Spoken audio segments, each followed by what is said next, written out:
প্রধানমন্ত্রী কদিন আগেই বলেছেন, দুই দিন ধরেই তিনি বলছেন যে তাকে নাকি কিছু রাজনৈতিক দল উৎখাতের চেষ্টা করা হচ্ছে। তা আমার বলা হচ্ছে, রাজনৈতিক দল উৎখাতের চেষ্টা করবে কেন? আপনি উৎখাত হন, আপনার সরকার উৎখাত হোক, এটা তো জনগণ চাইছে। আর ক্ষমতায় আসা না আসা এটা কোনো রাজনৈতিক দলের উপর তো নির্ভর করে না, এটা নির্ভর করে জনগণের উপর।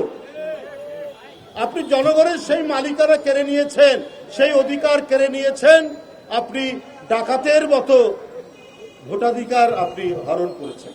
কক্সবাজারে আপনি জানেন একজন বিখ্যাত না কুখ্যাত একটা এমপি আছে, তার নাম কি বদি। তিনি প্রকাশ্যে রিভলভার নিয়ে উপজেলা চেয়ারম্যান কি যেন নুরুল আলম, আওয়ামী লীগেরই লোক, তার দিকে উঁচিয়ে যাচ্ছে। সে কেন আবার উপজেলা নির্বাচন করবে? তার লোক উপজেলা নির্বাচনের চেয়ারম্যান হবে এবার। এই হচ্ছে শেখ হাসিনার গণতন্ত্রের নমুনা। সরিষাবাড়ি, সেইখানে আওয়ামী লীগের যিনি প্রার্থী, তার পক্ষ থেকে বলা হয়েছে এইখানে আর কেউ উপজেলাতে দাঁড়াতে পারবে না। সরিষাবাড়িতে আপনার হাসনাত আব্দুল্লাহ বরিশাল, তার মনোনীত প্রার্থীর বিরুদ্ধে যে থাকবে তার নাকি হাত পা ভেঙে দেওয়া হবে। এই হচ্ছে শেখ হাসিনার গণতন্ত্রের নমুনা। এই গণতন্ত্র তিনি চালু করেছেন যখনই ক্ষমতায় এসছেন। বাংলাদেশ থেকে জনগণের অধিকার বলে যে কথাটা আছে, এই কথাটাকে তিনি মুছে দিয়েছেন, নিশ্চিহ্ন করে দিয়েছেন। কেন? সেটা হচ্ছে তিনি যে দুঃশাসন চালাচ্ছেন, সেই দুঃশাসনের বিরুদ্ধে কেউ যেন টু শব্দ করতে না পারে। তারপরেও বলতে হবে যে শেখ হাসিনা সুশাসন চালাচ্ছে। এটা শেখ হাসিনার ইচ্ছা, এটা শেখ হাসিনার মামার বাড়ির আবদার। উন্নয়নের কথা বলেন, শেখ হাসিনার উন্নয়ন কি?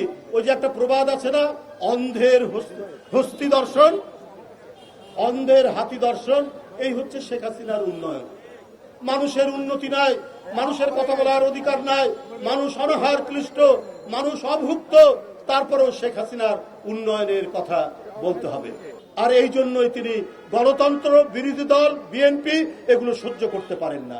এই কারণেই আজকে হাবিবুর রশিদ হাবিবরা কারাগারে, এই কারণেই আজকে আব্দুল কাদের ভূঁইয়া জুয়েলরা কারাগারে, এই কারণে হাবিবুন নবী খান সোহেলরা কারাগারে, সাইফুল ইসলাম নীরবরা কারাগারে। আমরা শান্তিপূর্ণ আন্দোলন করব, শান্তিপূর্ণ থাকবে, কিন্তু আমাদের গায়ে যদি লাঠির বাড়ি পড়তে থাকে আর কতদিন শান্তিপূর্ণ আমরা করব?